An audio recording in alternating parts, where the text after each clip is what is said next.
नमस्कार, VK news देख रहे हैं आप और मैं हूं आपके साथ मयंक गौर।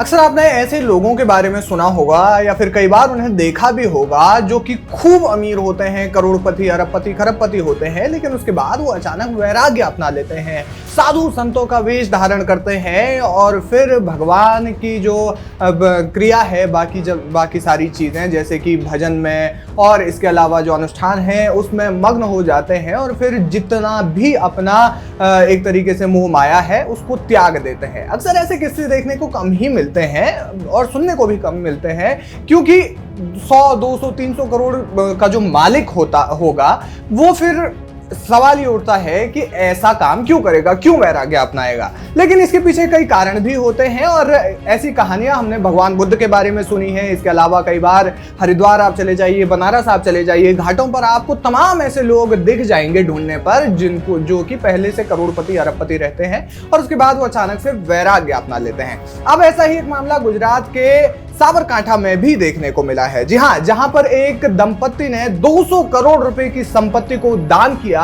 और उसके बाद वैराग्य अपना लिया। आपको बता दें, गुजरात की साबरकांठा जिले के हिम्मत नगर के रहने वाले बिजनेसमैन भावेश भाई भंडारी और उनकी पत्नी ने अपनी 200 करोड़ की संपत्ति दान कर वैराग्य लेने का फैसला लिया है। उन्होंने ऐशो आराम की जिंदगी त्याग कर जैन धर्म की दीक्षा लेने और फिर वैरागी का जीवन जीने का फैसला किया है। गुजरात के साबरकांठा जिले के हिम्मत नगर के रहने वाले बिजनेसमैन भावेश भाई कंडारी उनका नाम है और उनकी पत्नी ने ये जो संपत्ति है वो दान करने का फैसला लिया और उसके बाद जैन धर्म की जो है वो दीक्षा लेने का उन्होंने फैसला किया और वो उस क्रिया में अब आगे लगातार बढ़ रहे हैं। आपको बता दें कि उनका कारोबार साबरकांठा से अहमदाबाद तक फैला हुआ है। अब उन्होंने ऐशोआराम की जिंदगी त्याग कर वैरागी बनने का फैसला किया है। आपको बता दें, उन्होंने हिम्मतनगर रिवर फ्रंट पर संयमित जीवन जीने का संकल्प लिया है। इसके अलावा लोगों ने बताया कि भंडारी के परिवार का हमेशा से जैन समाज की ओर झुकाव रहा है।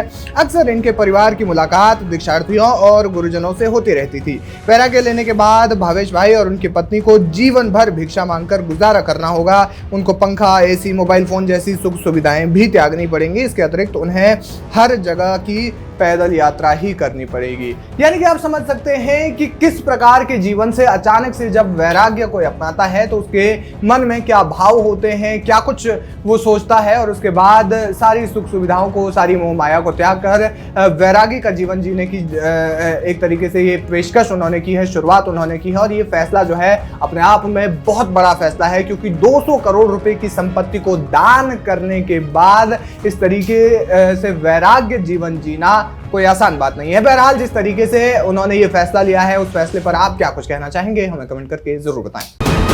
वीके न्यूज, राष्ट्र के नाम।